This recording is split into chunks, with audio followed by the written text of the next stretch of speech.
For the next 5 days, every morning here, we're going to have a dialogue. A dialogue means conversation between two people.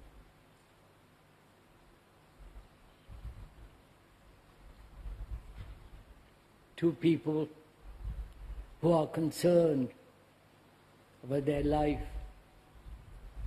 about their way of living, the world about us, and serious enough to resolve their problems.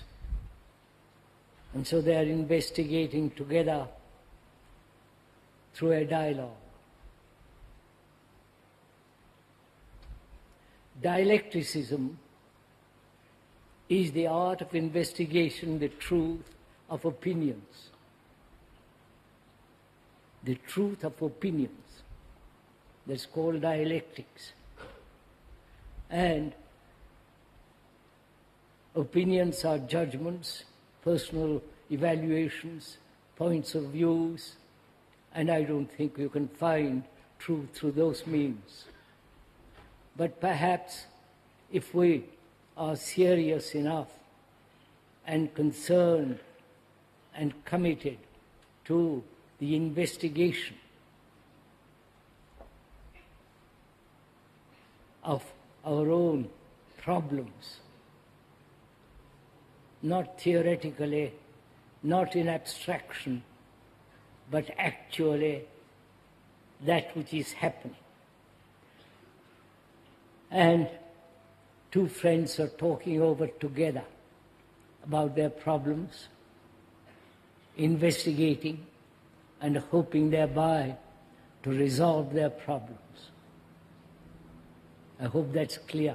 It's not a talk by the speaker, but together have a conversation, a friendly, not antagonistic, not opposing points of views, but together go into our problems. So that is the intention of these morning meetings here for the next 5 mornings. And I hope we will do that. Now what shall we talk over together this morning?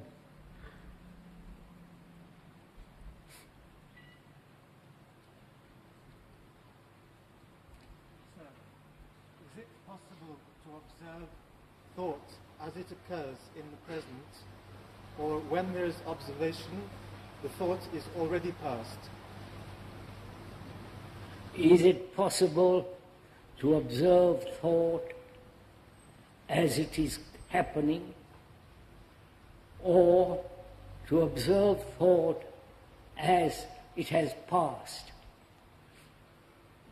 To observe what is thinking as thought arises and observe that, or investigate thought which has already happened.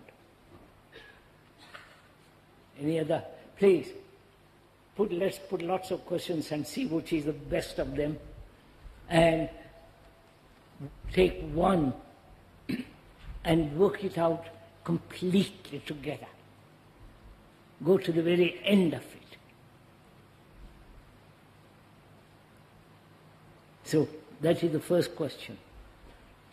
Yes, I was hit by a car when I was 17 years old. You are? I was struck by an automobile Yes, sir. when I was 17. I've had a great deal of difficulty with energy getting stuck in this area of my body. Yes. My leg was torn out.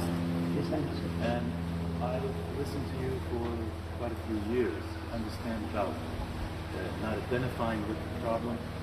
I wonder if you could go into personal injuries, mental cripples like me. Could you discuss, have a conversation about physically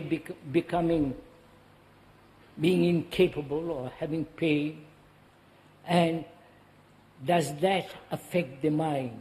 Yes, sir. Does that affect the quality of thinking, quality of feeling, quality of affection? That's two questions. Who answers?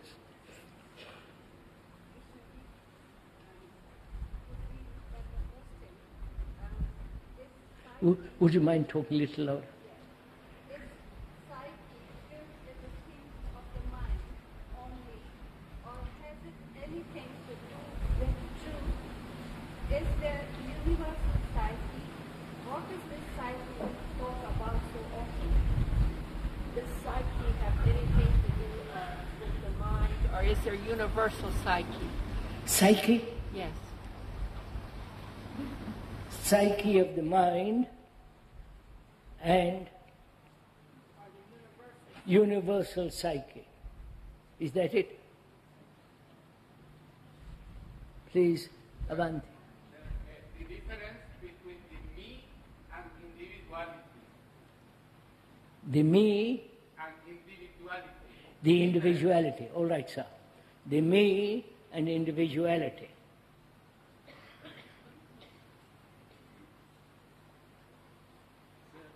Please tell a little bit more about action, which is not based on thought.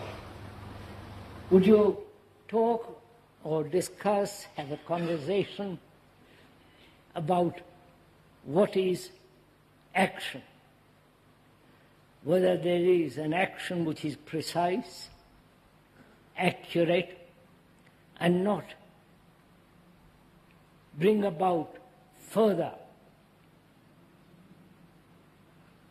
actions which will demand greater sorrow, greater problems, and so on.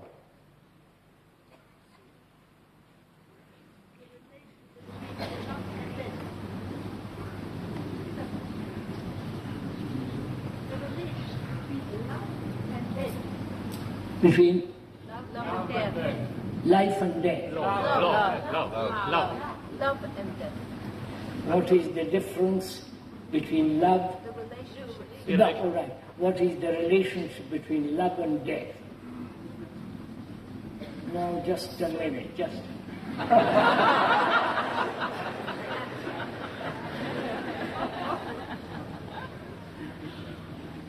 Explore a bit further the relationship between fear and dependence. I'm concerned about dependence in my own life and in my relationship with my girlfriend. I see at times, sometimes I've come to be dependent upon her, and yet it still continues. I don't become free of it. Many times I think of just leaving and going away and being on my own, yet somehow I sense that's not the answer, because it will just happen again.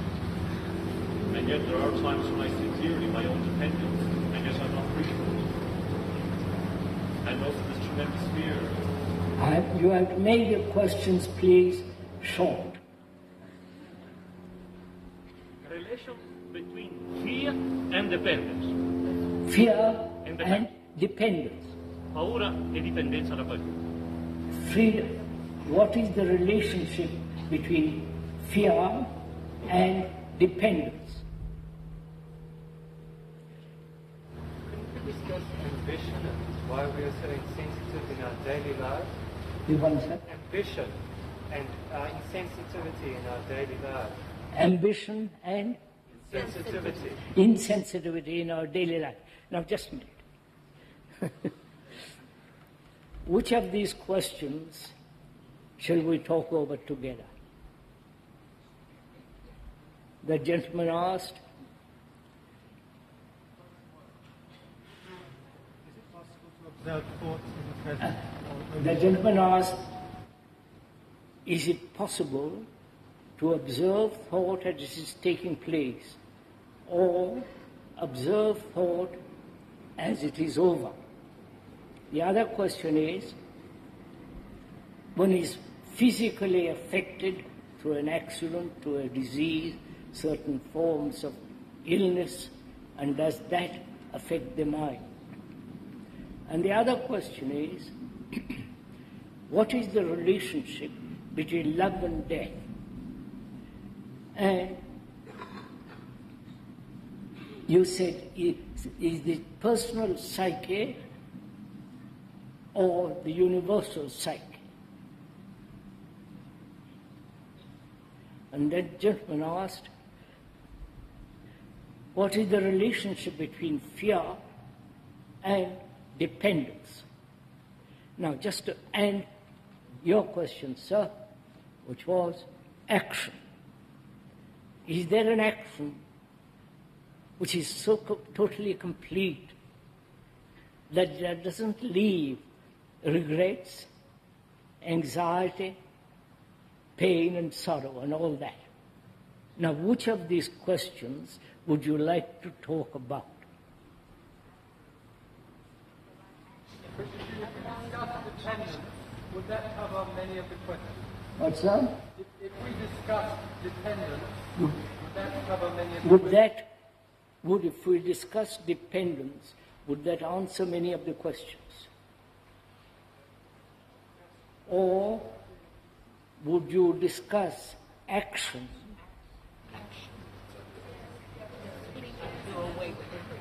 Action in daily life,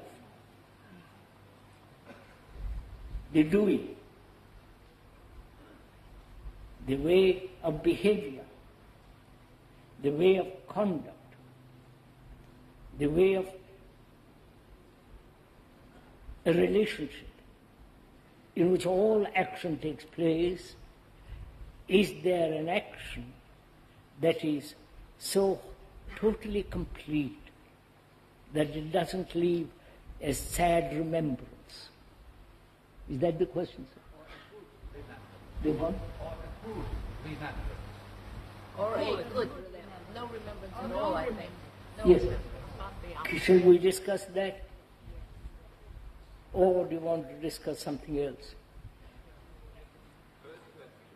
What, sir? Would you like to discuss action?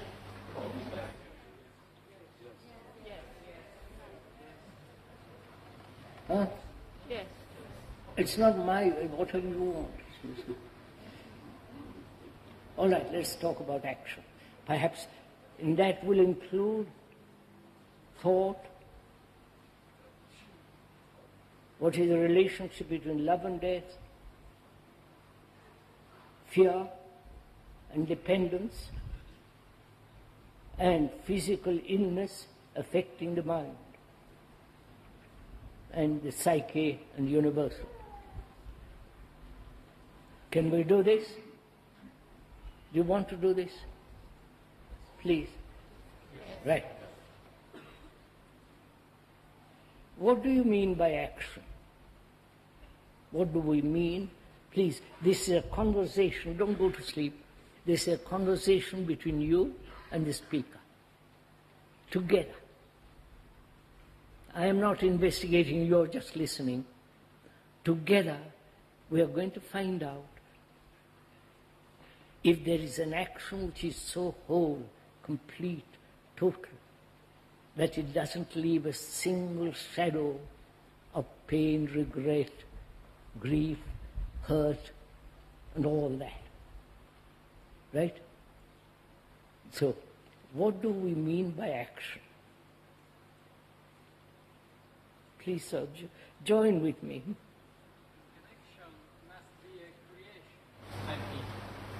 Action must be a creation. You see, you are now making a statement like action must be creation. We are finished. There is no dialogue. But if we say, that's why I'm asking, please don't offer opinions right off. What you think is action, or hold on to it. Let us take it, examine it, go together. Right, sirs? So first thing is to find out what we mean by that word action. The doing. Do we mean that which has been done, or that which will be done, the action in the past, or the action in the future, or the action which is now taking place. This is action. Action isn't moving from here to there, physically, or taking a hammer and a nail and putting it in the wall, or driving a car. Actually, action means that which is happening, right, sir? Not the action which has happened or the action which is going to happen. All this is also action. That which has happened, that which is happening, and that which will happen. Right? Right? Do we agree to this? Please. So, what is the action that has happened? What is it the result of? What is the motive of that action? What is the impetus? What is the conclusion from which an action takes place? You understand? You follow all this, or are you getting tired already?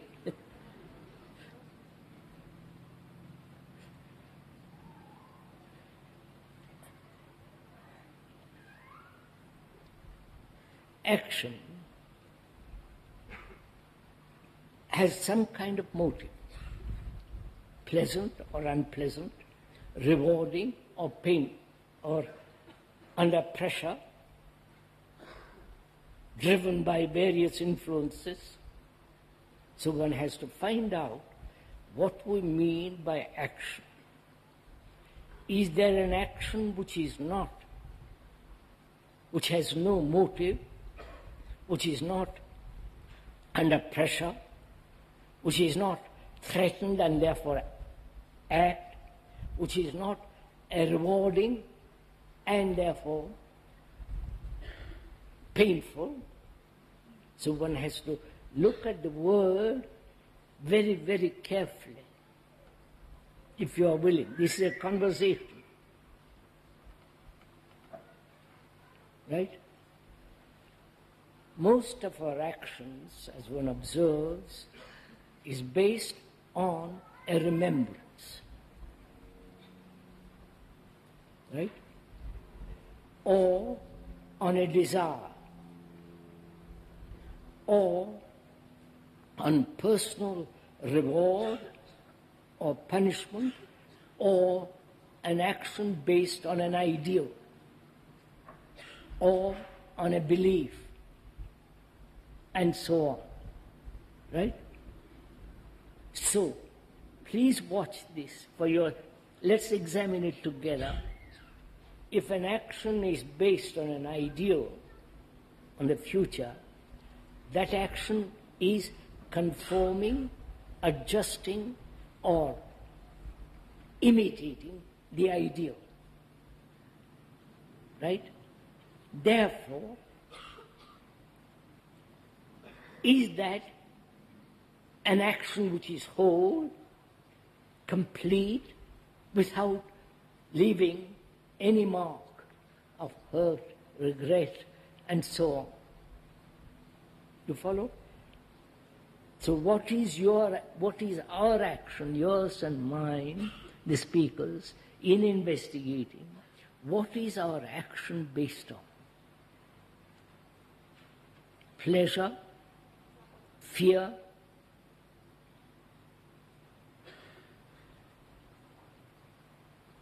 one says, examine it. I am investigating, you have to all silent.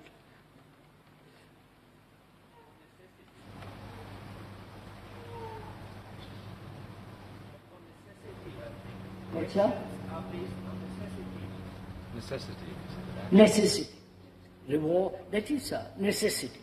I need food, so I go to the market if I have money, buy it, that's an action. I need clothes, if I have money, I go and buy it, shelter and so on. So, on necessity, the needs, physical needs, and then psychological needs. Right? Right, sir? Huh? do they exist? Do psychological needs exist? That's the question which you're going to find out. There are physical needs and actions,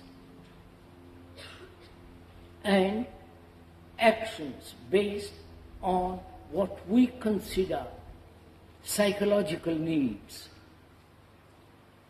I need somebody to give, one needs somebody to give one comfort. Therefore, dependence and action based on that dependence, right? I need as somebody to tell me how to live a different life, and I depend on that person.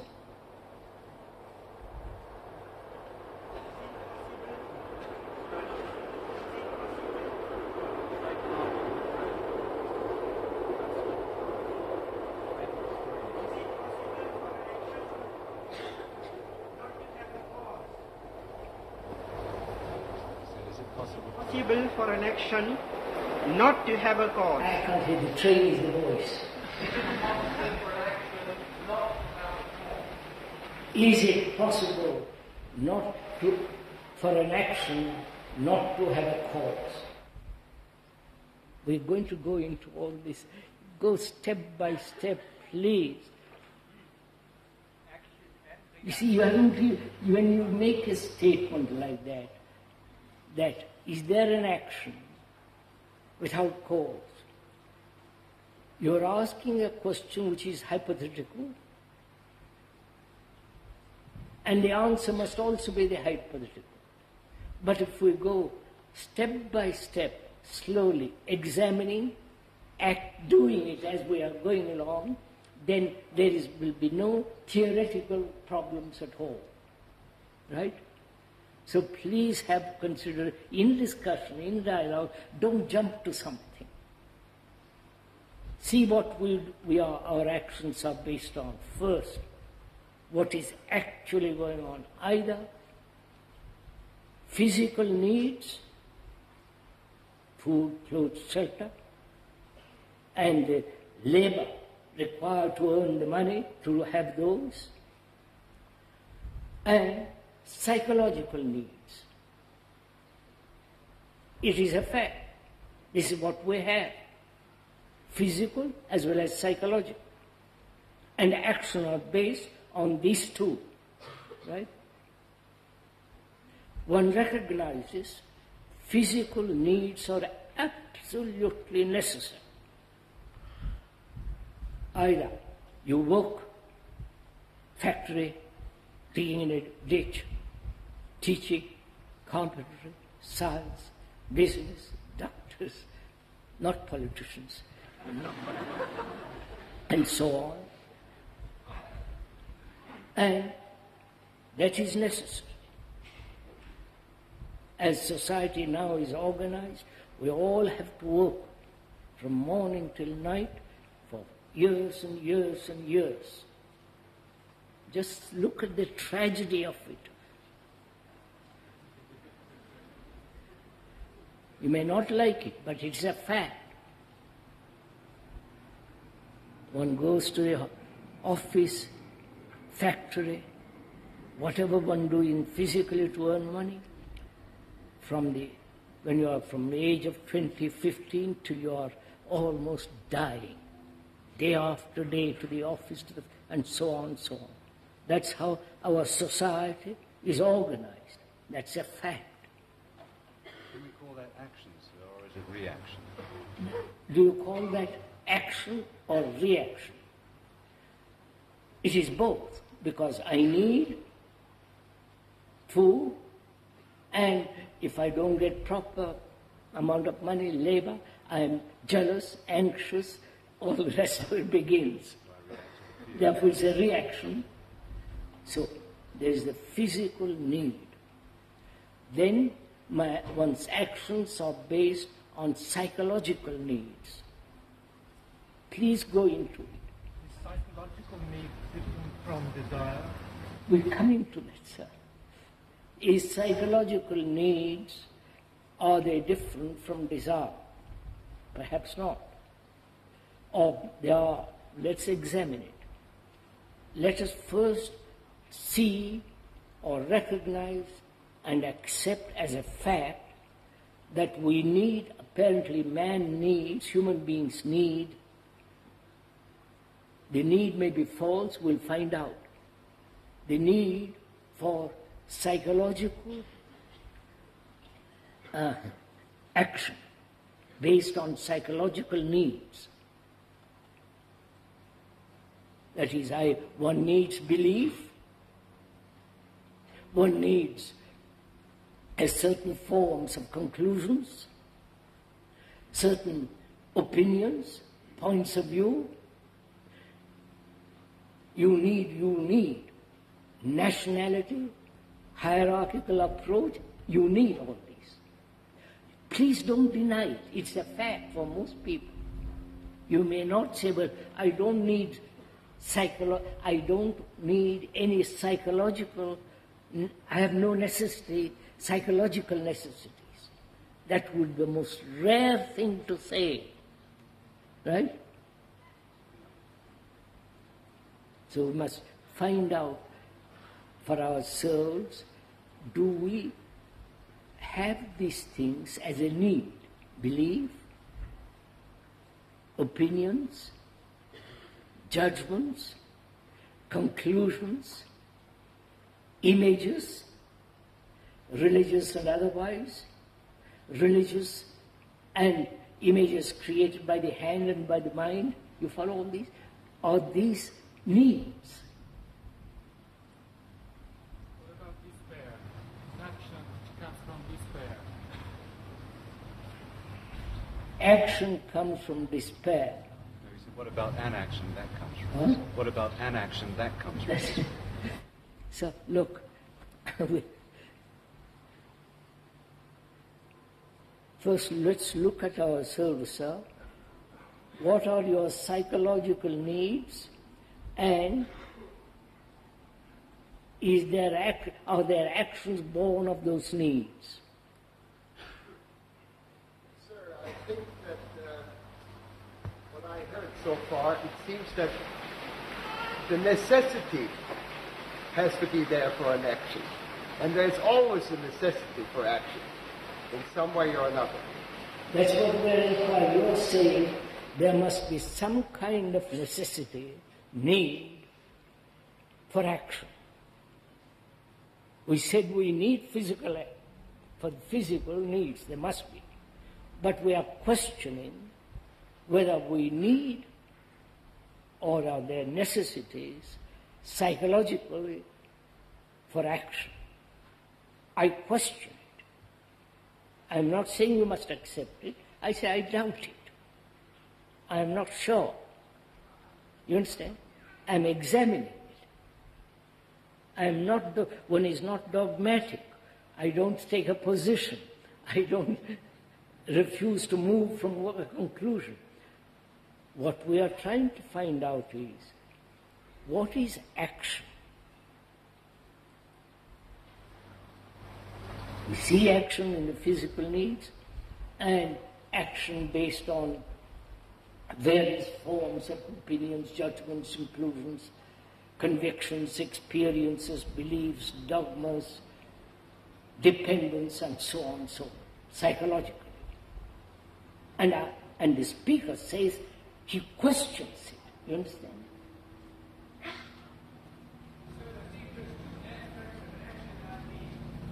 All action is not based on need. If it was, and if it was based on true observation of a productive need, then there may not be so many problems. But most action is based on desires, on our conditioning, and our needs get lost in all of that. So what is the right need to base an action on? You are asking, are you, sir? Please, if I'm putting your question wrongly, please correct it.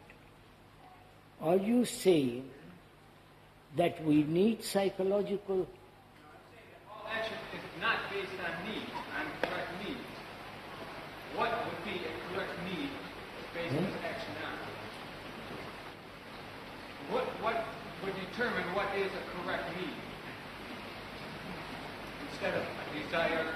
Yes, what is the correct need? One moment, just wait a minute, please. What is one's correct need physically? Right? In other words, there is una netta separazione between the one and the other. Is there a right separation between the two, or it's quite... Is there a strict division between the psychological needs and the physical needs? See, you're all... Now, to answer that question, do physical needs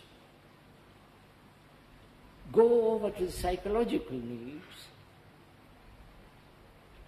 I need a house. One needs a house or a room to stay in.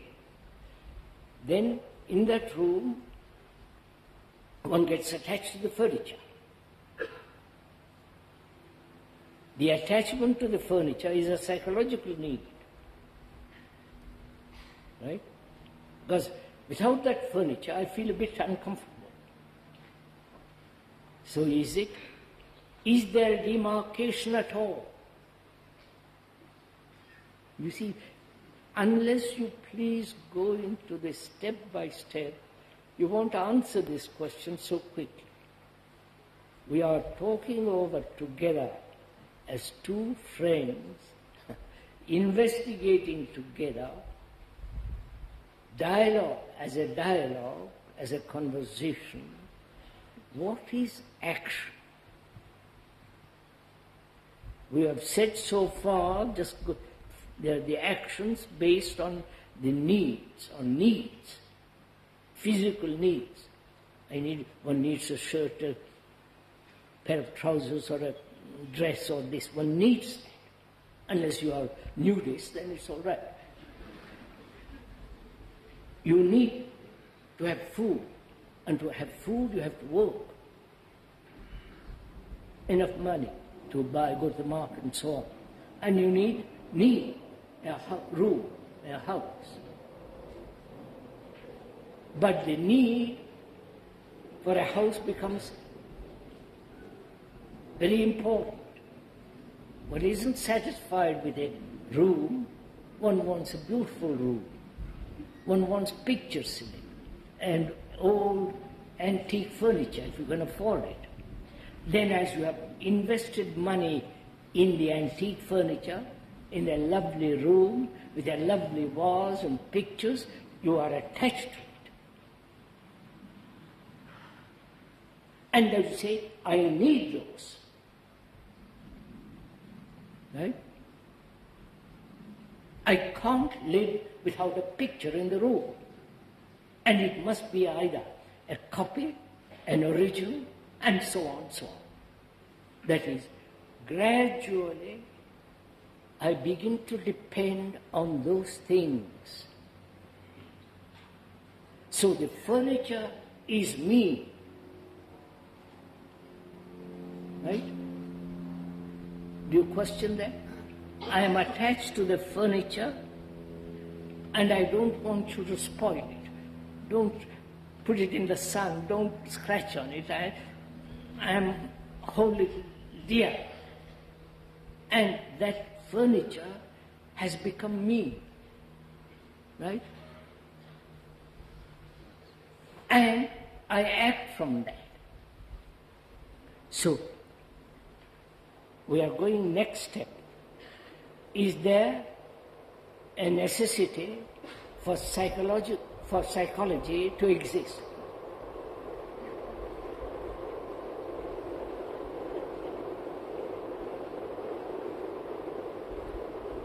Are there psychological necessities? We say yes, it is a fact. The necessity of a belief, the necessity of dependence, the necessity of sex, the necessity of ambition, achievement, success, right? And on all that, my actions are based. That's obvious, isn't it? Right? Is this all wrong? Please look at it yourself in yourself. One goes to India. Sorry. Because one feels the need for instruction, for wisdom, for knowledge, for enlightenment. Because the Western world is too worldly, not interested in religion. And they go to India, where there is dirt, romance, and scholar, and gurus, and you go. Then you say, I need those. You follow? This is actually what is going on. So we are now questioning whether there are, why we consider that psychologically we need things. Right? That's what we are investigating. Don't go back to the physical needs. We have finished it. Now, do we need beliefs?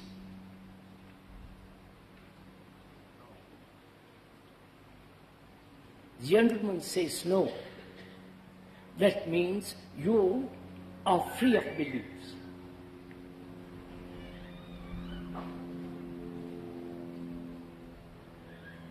Now you see what we mean by belief. Belief in something that cannot be proved. I believe, one believes in God. Cannot be proved. One believes in heaven. Can't be proved. One believes that there are people living on the moon, not on the moon, somewhere else. One believes it can't be proved. So, we believe in nationality. Right? Right? No? Oh, no. We are French, German, English, Indian, God knows what else. Follow it step by step. Either you relinquish all this as you go along and say, sorry, I'm not a nationalist. Finished.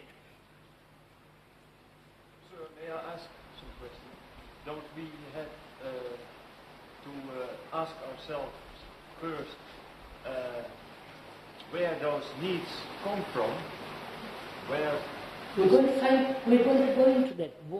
How do these needs arise? What is the cause of it? We're going to find out in a minute if you have patience.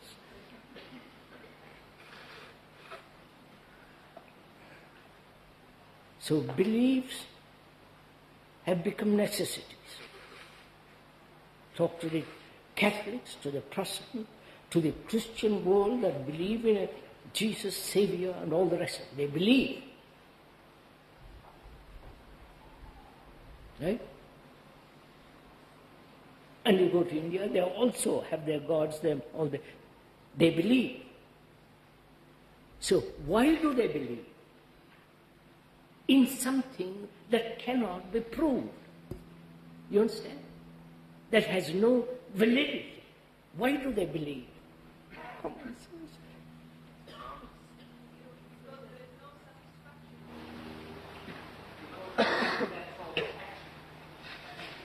Because the gentleman said they love that kind of action. Why do they love that kind of action?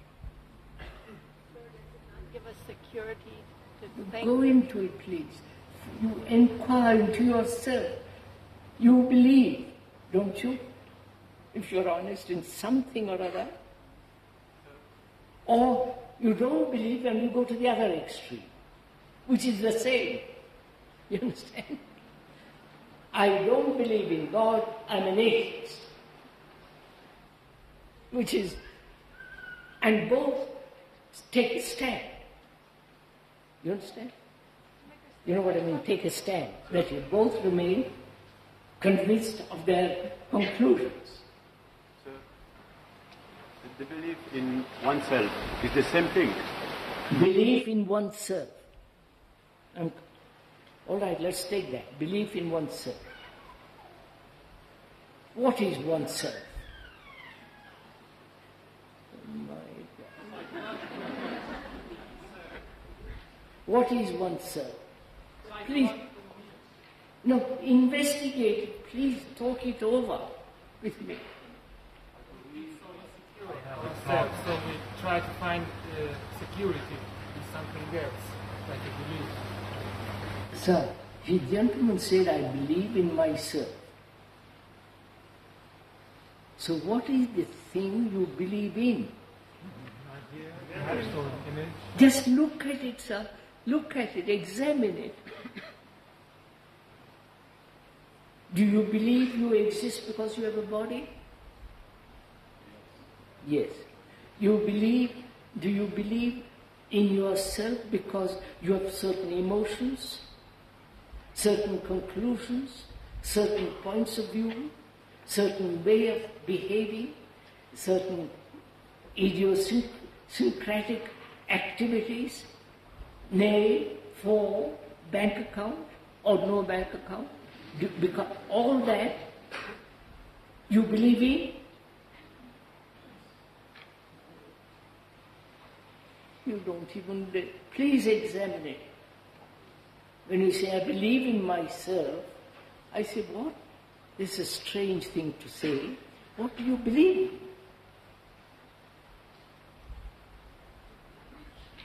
in? In the knowledge that you have acquired? What is myself? Huh? What is myself? That's what I'm examining, madam. Sir, may I suggest that we take an actual example? What's that? May I suggest that we take an actual example? Most of the people who are present in this tent believe that you are enlightened. How do you know?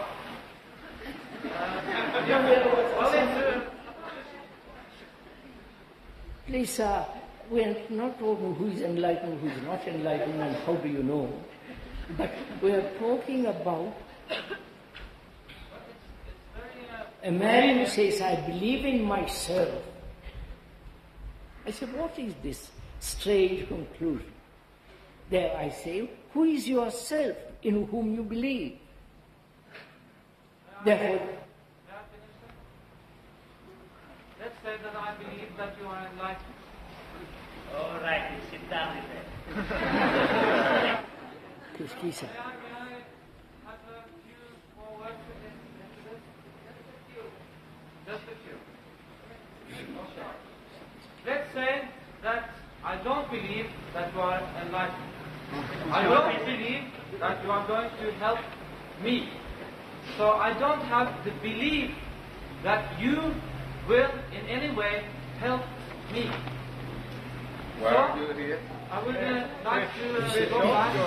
Yeah, why are you here? I'm sorry, sir, I don't... So I would suggest that this person, is the only one who can find out. I don't think this is very complicated. One has to find out for oneself who he is. And now that two friends are meeting and talking over, say, look, who am I? In whom I believe so strongly. Right? He said, let's investigate it. Don't say I'm God and stick to it, or I am environmental reactions, or this or that. Don't hold on or take a position. Let's inquire into it. Let's go into it. Not that I am superior, you're inferior, or you're superior, I'm inferior. Two friends. So I say, I'm asking, who is this entity, myself, in whom you believe? Huh? I can't listen. A piece of the absolute truth. Piece of the absolute truth. Oh, piece of the absolute truth. You see? And then we are finished. There's no discussion possible. When you say you believe in yourself, doesn't that generally mean that a person, has lived in life, he has certain challenges in life, he's overcome some of these challenges, and from overcoming these challenges, or whatever the experiences were, he forms a certain image of himself. And when he says he believes in himself, or she believes in herself, it's that image that they believe in. Is this dialogue worthwhile? Huh? If we could go on with it. As we're going on, is it worthwhile? It's a lovely morning, we can go out for a walk. So I'm asking you, please, is it worthwhile going on with this dialogue? Yes. You're quite right, sir. Huh? I'm coming with Sir, that is the real question. What is oneself? That is the real question. I think it is worthwhile. Sir, that gentleman asked, amongst other questions, what is action? Is there an action that doesn't bring sorrow? Is there an action that doesn't breed contradictions? Is there an action that is so complete, so whole, that is finished, without leaving any shadow of regret, of saying to oneself, I wish I hadn't done it, and so on? That is the question two people are discussing. You are the one, and the speaker is the other. We are having a dialogue about it. An action issued from spontaneity? What? Action issued from spontaneity?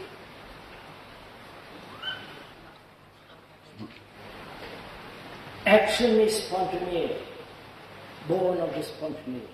Are we ever spontaneous? You see, you're Sir, this is my action. What's that? What am I to do? I'm going to say that just simple. You see, the gentleman asked, I've had an accident, a car accident, my body is affected, and it's affecting my mind. Sit down, sir. What am I to do? Right? He's asking that question. Because he said he has to find out. Because in pain, he's confused. He says, tell me what to do. Right? Are we in that position, any of you?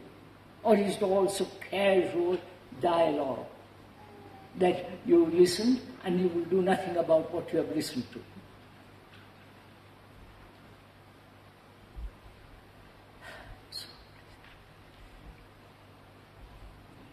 We have spent 50 minutes and we haven't come to any point. So I'm asking, is it worth going on like this? So what shall we do? What's up? Let's investigate the point that we arrive at when we've been able to discover something to open something up. It's that gentleman is concerned about himself, his pain, his anxiety, his nervous reactions from this motor accident. He's concerned. He doesn't want theories, he doesn't want about enlightenment, all that business. He says, tell me. Right? And are you like that in that position? Not, I hope you have not an accident, but are you in that position? Say, look, I want to find out. I want to give my life to find out. If there is an action which is really whole, right, sir? Or giving your life to it? Or just sitting on the river's bank and looking the waters go by, never entering in the stream? There is no action complete. So very few are concerned really about it. I'm just questioning whether these dialogues are worth it at all. Excuse me, I would like to go ahead, sir.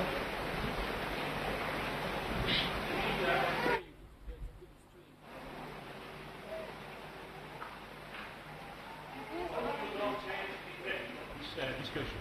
We spoke about this case. You are one and we are 1,000. So technically the discussions is not really possible. Perhaps you have to organize them in another way. Gentleman says you are one and we are 1,000, and you can't really have conversation with 1,000 people. Just listen. You can't have conversation with 1,000 people. Because 1,000 opinions, 1,000 ways. That's why I said at the beginning, sir, please let's think together. Let us put aside our problems, our opinions, our judgments, our way of thinking, our conclusion. Put all this aside, let's think together. You won't even do that. And when we meet 2 or half a dozen, it'll be the same problem. We have done all this.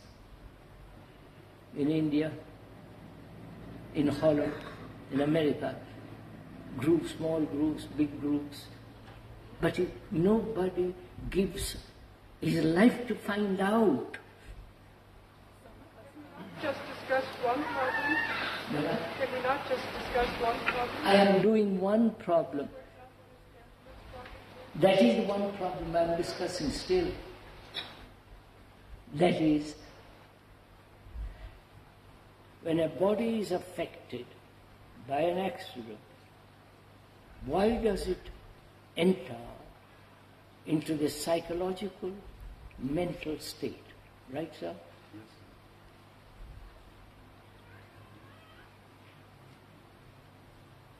Haven't you such problems? Is it a false means of protection from facing? Look, my nerves have been shattered through an accident. Right? Car has run over my leg. And that leg is paralyzed. I can't walk properly. And that affects my thinking. Because I can't get a proper job. Right? You don't see all this. I depend on somebody to help me. So gradually, I become anxious, I become frightened, I develop nervous tics. And what am I to do?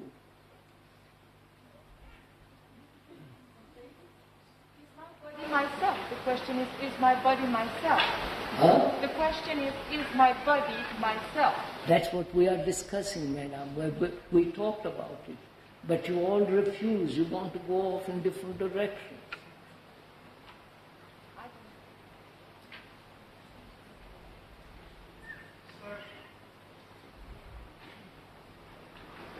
Sir, I would like to suggest that there are a lot of us here who are in the same situation as the gentleman, but not physically. Yes, in other ways, we are cripples also. Yeah, the gentleman says there are a lot of us here in that position, but not physically. Right? Now how will you talk over it? Have a dialogue.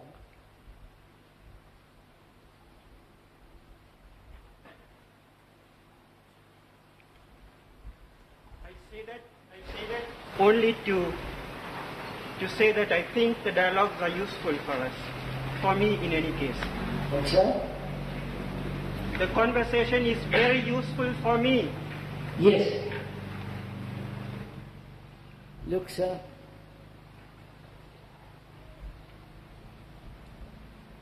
one's problem is both psychological and physical, right? right? One is affected physically, and therefore the nervous organism has been upset, crippled, and it affects my thinking, one's feeling. And one is frightened. That's one problem, which is the result of a physical accident. And the other is, equally one is crippled psychologically, right? Psychologically one is crippled by belief, dogma, and all the rest of it. Dependence, attachment, fear, and so on. Now, can we see these two facts first? Not move away from that. The fact one is physically crippled and the other psychologically blunted, crippled. Now what shall we do? Or you say, I'm perfectly healthy, therefore I'll walk out. That's all right too. You understand? You understand what I'm saying? Are you in that position? Say, sorry, I'm not crippled physically, I'm not mentally, psychologically, affectionately, I'm not, there's no ugliness, there's nothing crippled, and therefore I'm perfectly healthy. Right? That's a very rare person. So we have got these two questions. What is the action? Please follow it. What is the action with regard to the one who has had physical calamity, which is affecting his nerves and therefore his brain, his thoughts, his emotions and all the rest of it, the result of an accident, and the other, psychologically crippled and equally frightened, equally nervous, equally inhibited, equally anxious, and developing neurotic attitudes, right?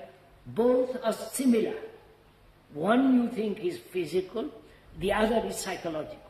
But both are similar, right? Right, sir? Now, what is the action with regard to this one thing, physically affecting the nerves and the brain, and the other, crippled by tradition, crippled by belief, crippled by attachment, crippled by various pressures, job, you follow, they both come to the same thing, right? Do you see that? Please. It is though these two are not separate, they are one, right? One is physical, one is psychological. The physical brings about the psychological results, which is what is happening to most of us, which is psychologically we are crippled. Now what is the action? Right? Right, sirs? Shall I go on with it? Yes. Ah, you see? Conversation, you and I, together sharing it. Sir, from this would I have an insight that... No, just a minute, madam. Look, what... I will go into it, but we are going into it together. Not I go into it, you listen, then make an idea of it, and then pursue it. We are doing it together now. Right? So, monsieur, right, he's going to sleep. I'm going to it. That is, we are having a conversation between you and me. Don't bother about that gentleman, please. He's tired, he's had an accident, he's in pain, he must be tired. Leave him alone. Don't project your ideas onto him. Gosh. So, what is action with regard to this one thing? Human beings are crippled, right? Both psychologically and physically. Some are extravagantly crippled in both ways, others are medium, partial. and what is the action which will correct this thing. Is this clear? Now let's talk it over together. Why do we... now wait a minute. Which is most important, the psychological aspect of this or the physical aspect of this?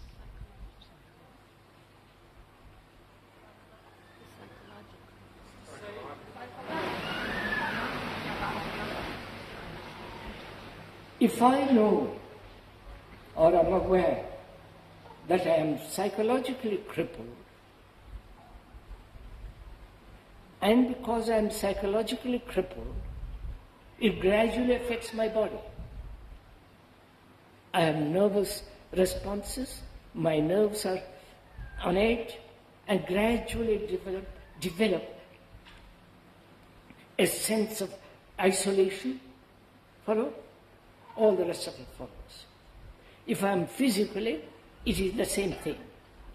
So, I am saying to which is more important to consider? First, the psychological state of being crippled or the physical state of being crippled. Do you understand? To which do we give importance? I know the man, who had an accident. He said, for God's sake, don't talk to me about psychology. I'm in pain. I've had an accident. If I'm psychological well, I can do better in my physical. I'm asking you, sirs and ladies, which do you give importance? To the physical or psychological? Psychological. Both of them. Careful. If I am physically affected, would I consider psychology? See the difficulty. I've been run over. I'm crippled. And it's affecting my mind. My mind has already been affected by society, by my faith. You follow? Only this incident has added more to it. So, which is more important? Not that I don't neglect the physical, right? I say I'll go into it first. I'll go into it after I've understood whether I'm crippled psychologically or the physical is making me crippled psychologically. So I'm investigating the being psychologically crippled. The result of a physical accident, the result of living in a monstrous society, wrong kind of education, wrong kind of acquiring knowledge and so on, that has crippled my mind. So I said, psychologically, if I can understand the whole structure of the psyche, then I can attend to the physical. But the man who is in pain, he says, "No, please give me some kind of drug, some kind of opiate, some kind of thing that will quiet me down." Right? Then the doctor is important, not me. Right? But if it is psychological state, a psychological crookedness, unclarity, crippledness, I think that can be cleared. You follow? That can be completely be whole. Then with that clarity of mind, I can attend to my physical ailments. Do we agree to this?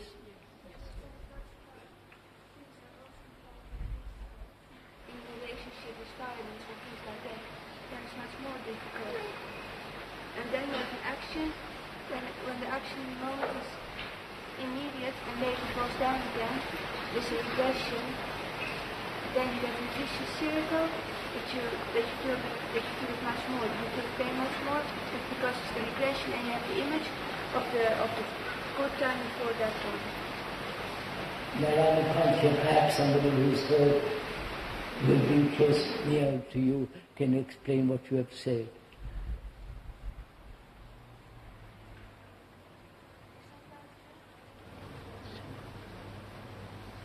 Nobody is willing to translate, so I can't help.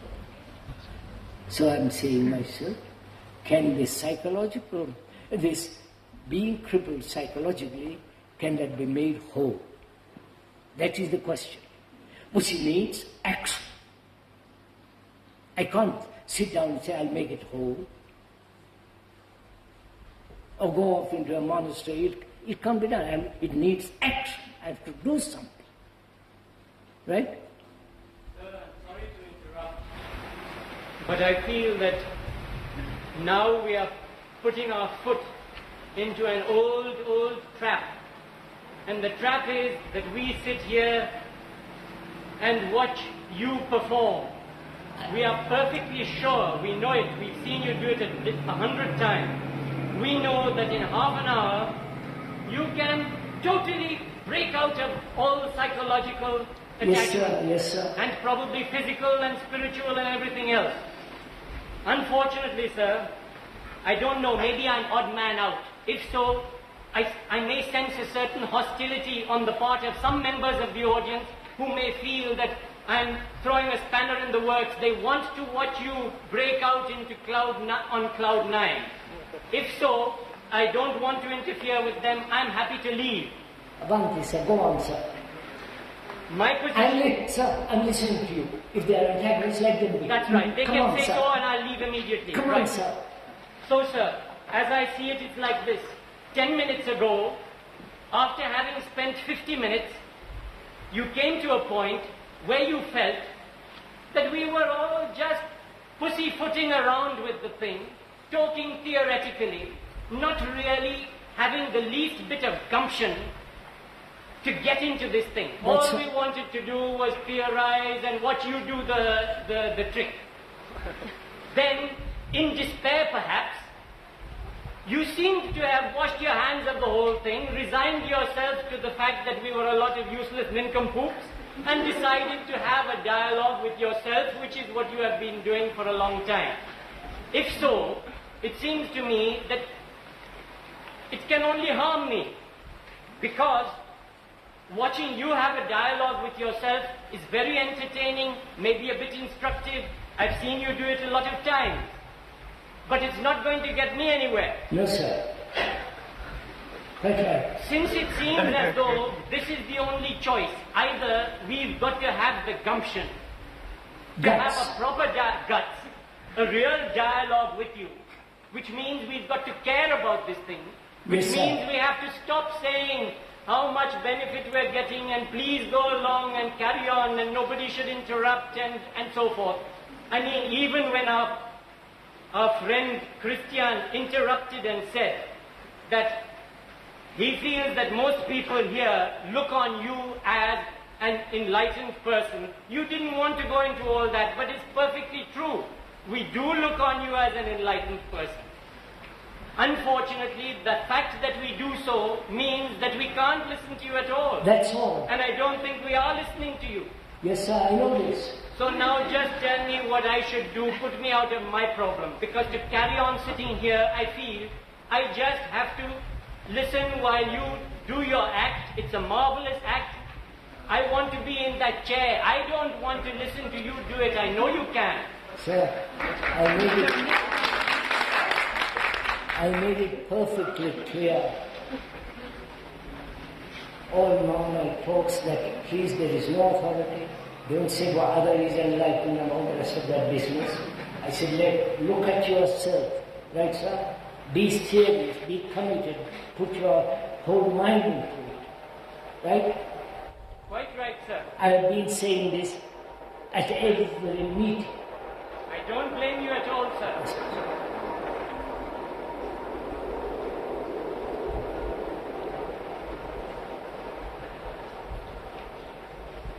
I've been saying there's no authority. I've been saying, please, the speaker is not at all important. You are important as a human being. Let's talk about that. But apparently, we don't do that. So what shall we do? I don't know. I do know. You do know. What is it, sir?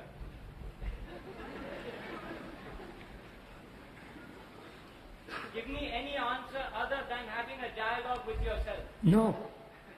I don't want to have a dialogue with myself. I can in my room or on my walks or with some few people, I can have the dialogue.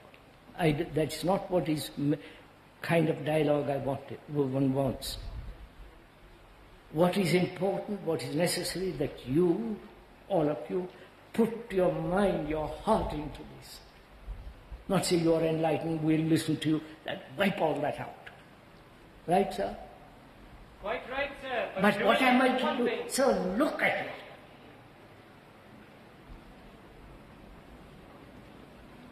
I keep on, the speaker keeps on insisting on this. Every day of his life.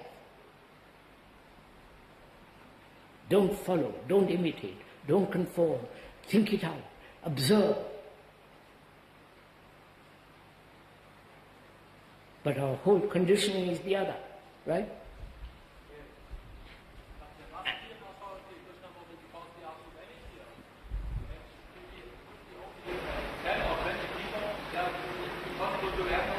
Is it a question of too many people? Sir, there are not too many people. If you really want to find out for yourself, then your whole attention is drawn and you are examining.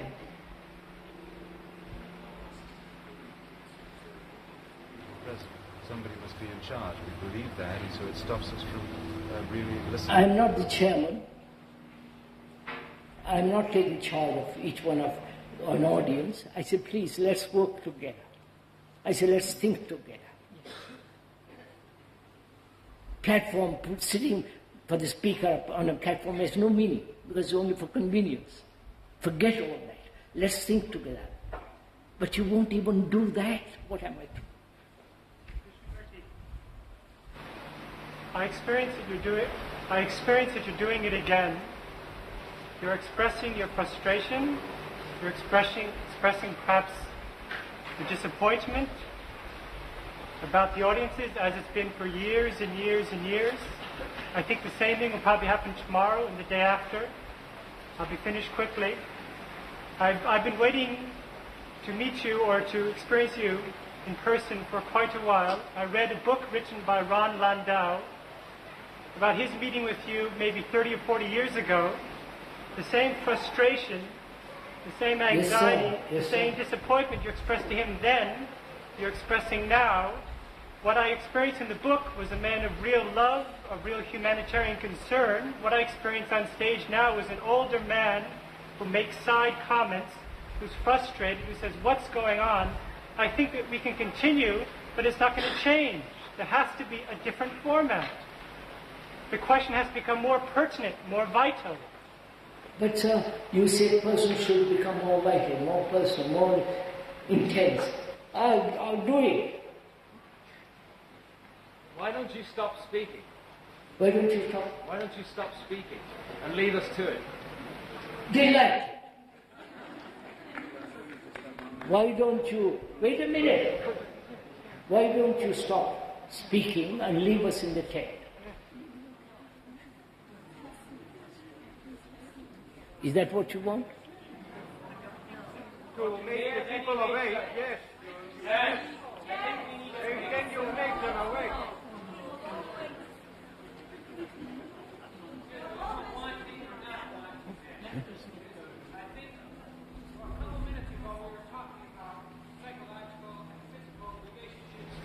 How they were both a kind of, well, the psychological was a more important process in that. So the first point that I thought was important was that everybody had to realize that they had these psychological incapabilities. But how many people really realized or even looked at their psychological shortcomings. How many people examine exactly what that all involves? You don't know that. But that is the point. I will track you, but I don't understand. Acknowledge the fact that they are psychological. How many people are willing to acknowledge their psychological cripples? You can't. Unless I say I'm blind, please help me, then I can do something. But if I say, no, I'm sorry, I see quite clearly, there is no point. Sir, you were sometimes saying, trying to get people to realise that they were psychologically. And I felt that at that time I was in touch with all my own psychological fears and pain and everything. And they were saying, well, the question burning inside of me is what to do, how to get over it. And I'm still asking that question. And I'll point it out to you, and you have to do it yourself. Is that right? Yes. Huh? Will you listen then? And do it. Huh? How do you know? What? It won't happen.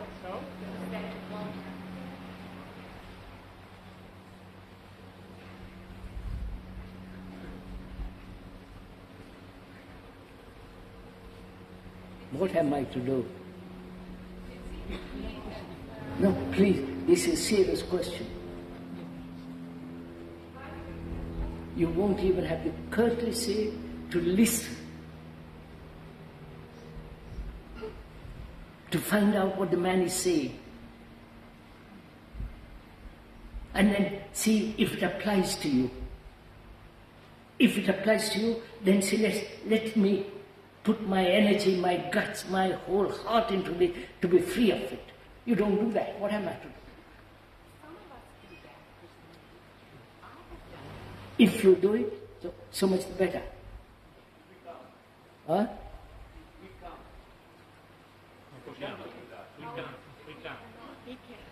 Huh? Non può farlo quello che lei dice. I can't do what you're saying. Can we ask why the people who cannot do that and who keep on coming here year after year, they come here to say they cannot do it, but why can't they do it? Can they tell us why they can't do it? I'll go in, sir. It'll become another dialogue with myself. Will you listen why you cannot go into it yourself? Go into the cause of it. Break the cause and move out of that. If it is pointed out, will you do it? It won't work. Oh, I don't know, but will you do it?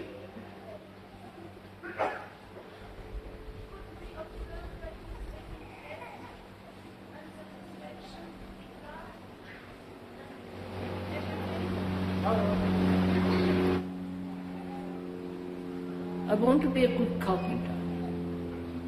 And I go to the man who is an expert master carpenter. Or I learn from the scientist. Because I want to be a scientist. I want to learn. I want to have a clear mind. But apparently you don't. Or you go halfway and stop.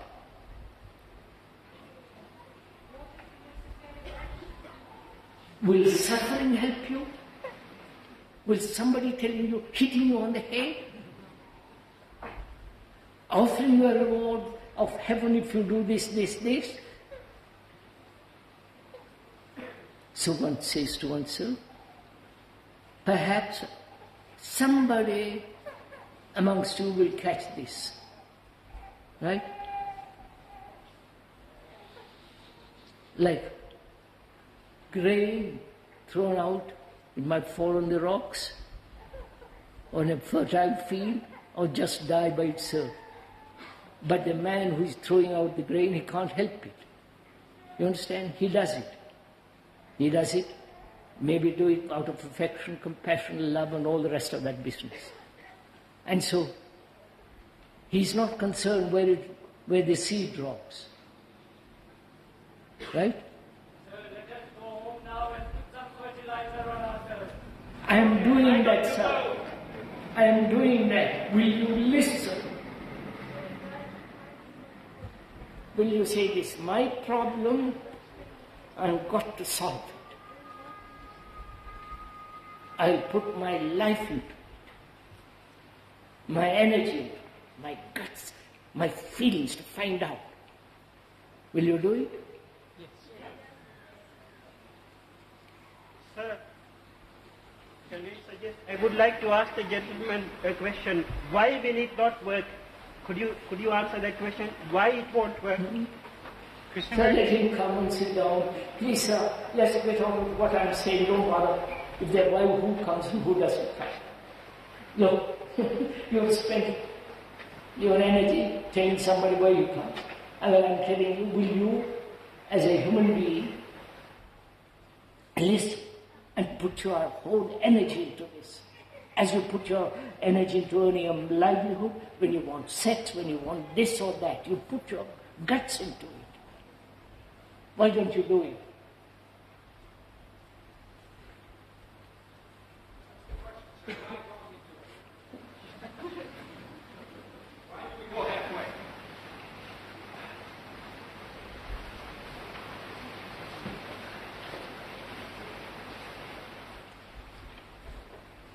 See, by the end of nearly 2 hours, an hour and a half, we haven't even discovered for ourselves. Not I have a dialogue myself and do a performance like an actor. I am not that. I will walk out of this tent if I feel it was hopeless. And you will never see me again. I mean it. But I feel somebody amongst you will take the coin. Somebody will say, yes, I've got it. Let me go with you. And I'll go on doing this.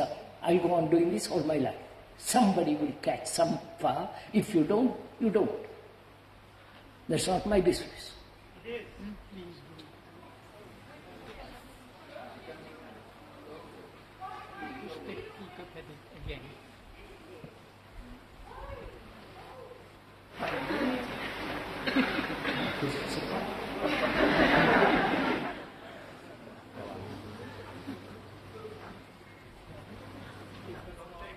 Look, sir, an hour and a half. What have we done in the morning? You, not me.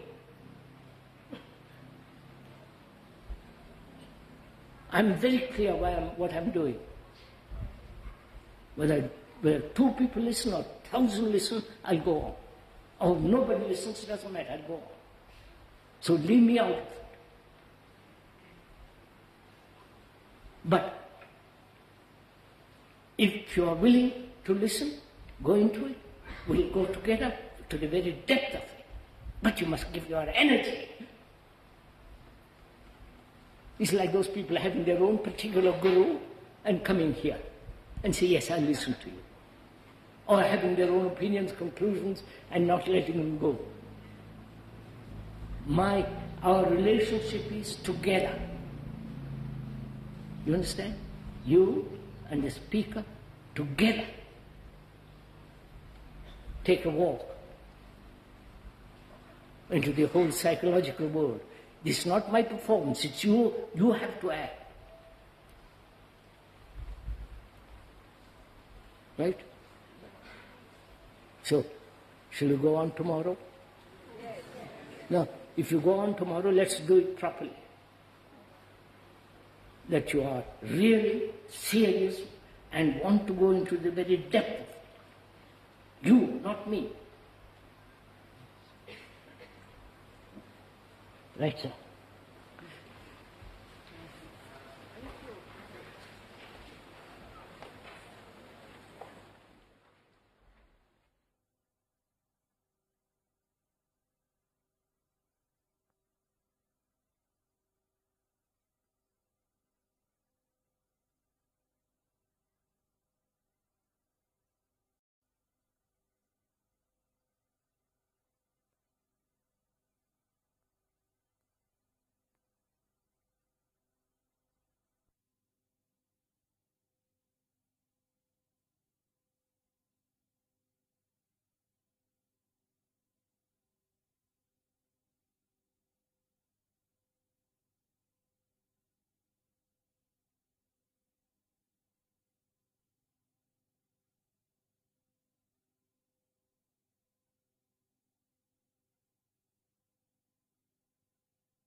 For the next 5 days, every morning here,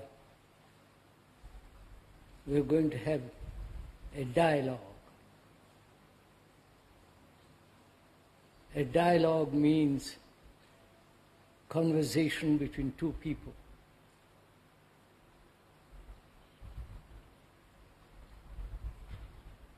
Two people who are concerned about their life, about their way of living, the world about us, and serious enough to resolve their problems. And so they are investigating together through a dialogue. Dialecticism is the art of investigation the truth of opinions. The truth of opinions. That's called dialectics. And opinions are judgments, personal evaluations, points of views, and I don't think you can find truth through those means. But perhaps if we are serious enough and concerned and committed,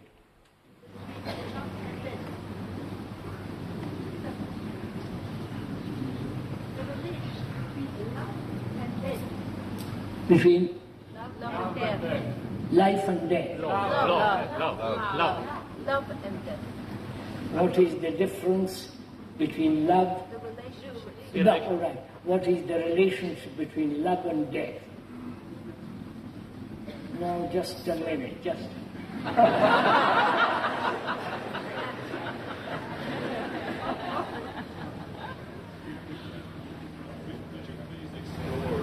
A bit further the relationship between fear and dependence. I'm concerned about dependence in my own life and in my relationship with my girlfriend. I see at times, sometimes I've come to be dependent on her, and yet it still continues. I don't become free of it. Many times I think of just leaving and going away and being on my own. Yet somehow I sense that's not the answer, because it will just happen again. And yet there are times when I see clearly my own dependence, and yet I'm not free from it. And also this tremendous fear. You have made your questions, please, short. Relation between fear and dependence. Fear and dependence. Paura e dipendenza da qualcuno. Freedom. What is the relationship between fear and dependence? Couldn't we discuss ambition and why we are so insensitive in our daily lives? You want to say? Ambition and insensitivity in our daily lives. Ambition and sensitivity. Insensitivity in our daily life. Now just a minute. Which of these questions shall we talk over together? The gentleman asked, is it possible to observe thoughts in the present? The gentleman asked, is it possible to observe thought as it is taking place, or observe thought as it is over? The other question is, one is physically affected through an accident, through a disease, certain forms of illness, and does that affect the mind? And the other question is, what is the relationship between love and death? And you said, is the personal psyche or the universal psyche? And that gentleman asked, what is the relationship between fear and dependence? Now, just to end your question, sir, which was action. Is there an action which is so totally complete that doesn't leave regrets, anxiety, pain and sorrow and all that? Now, which of these questions would you like to talk about? If we discuss dependence, would that cover many of the questions? What's that? If we discuss dependence, would that cover many of the Would questions? if we discuss dependence, would that answer many of the questions? Or would you discuss action?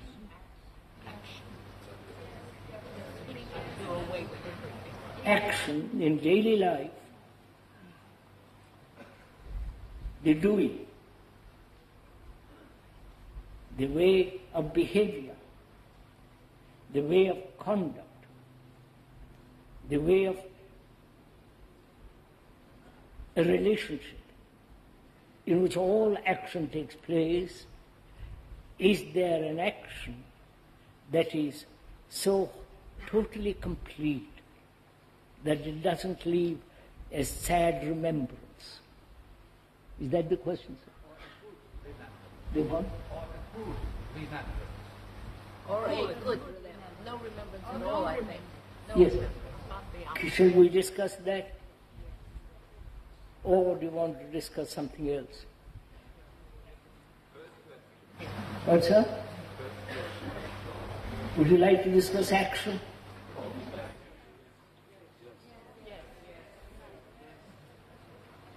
Huh? Yes. It's not my way. Whatever you want. All right, let's talk about action. Perhaps in that will include the investigation of our own problems, not theoretically, not in abstraction, but actually that which is happening. And two friends are talking over together about their problems, investigating and hoping thereby to resolve their problems. I hope that's clear. It's not a talk by the speaker, but together have a conversation, a friendly, not antagonistic, not opposing points of views, but together go into our problems. So that is the intention of these morning meetings here for the next 5 mornings. And I hope we will do that. Now, what shall we talk over together this morning?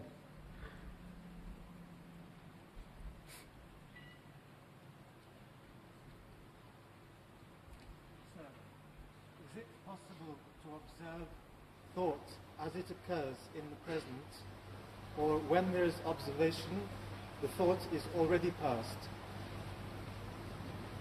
Is it possible to observe thought as it is happening, or to observe thought as it has passed?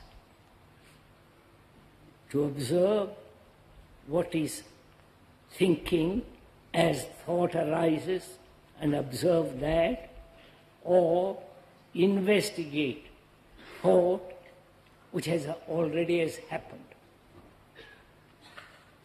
Any other? Please, let's put lots of questions and see which is the best of them, and take one and work it out completely together. Go to the very end of it. So that is the first question. I was hit by a car when I was 17 years old. You are? What's that? I was struck by an automobile Yes, sir. when I was 17.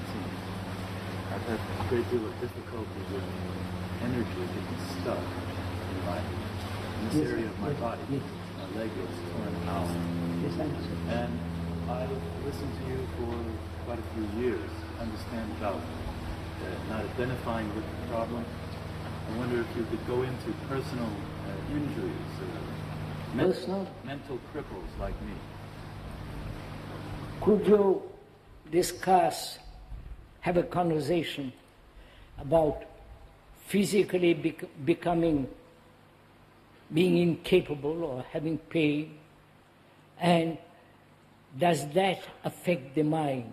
Yes, sir. Does that affect the quality of thinking, quality of feeling, quality of affection? That's two questions. Who answers?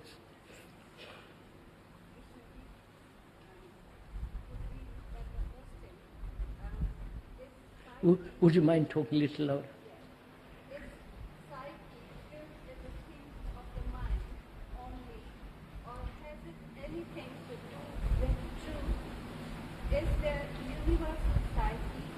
What is this psyche we talk about so often? Does psyche have anything to do with the mind, or is there universal psyche? Psyche? Yes.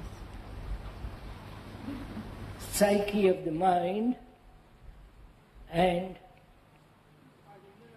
universal psyche. Is that it? Please, Avanti. The difference between the me and individuality. The me and individuality. The individuality. All right, sir. The me and individuality.